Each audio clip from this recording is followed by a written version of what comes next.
প্রথম পেয়ারা গাছের ডালের মধ্যে যে পাতাগুলি আছে সেই পাতাগুলি আমরা এইভাবে ছিটে ফেলবো। এরপর ওই ডালটিতে দুটি গাঁটের মাঝে সুন্দরভাবে ছালটা ছাড়িয়ে নিতে হবে।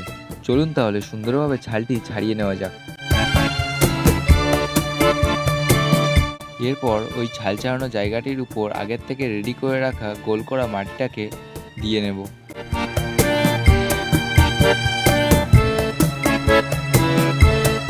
এরপর ওই অংশটির উপর প্লাস্টিক জড়িয়ে ভালোভাবে বেঁধে দেব।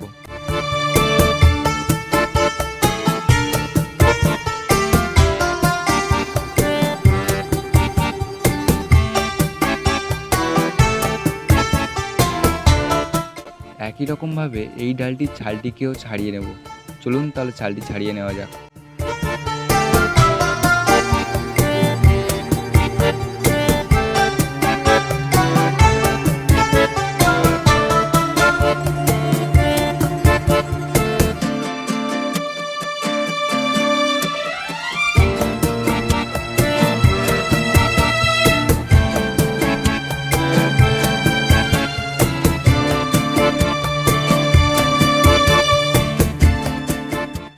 আগের মতোই ওই ছাল ছাড়ানো অংশটির উপর মাটি দিয়ে ভালোভাবে ঢেকে দেব।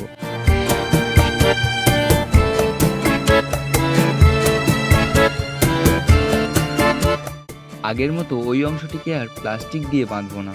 এবার ওই অংশটি নারকেল ছোবড়া দিয়ে ভালোভাবে বেঁধে দেব।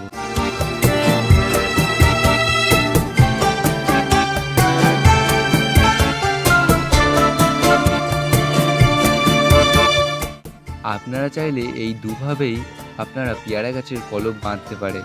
আজকের ভিডিওটি এই পর্যন্তই। আশা করছি আপনারা এই ভিডিও থেকে নতুন কিছু জানতে পেরেছেন। আমাদের ভিডিওটি এই পর্যন্ত দেখার জন্য অসংখ্য ধন্যবাদ।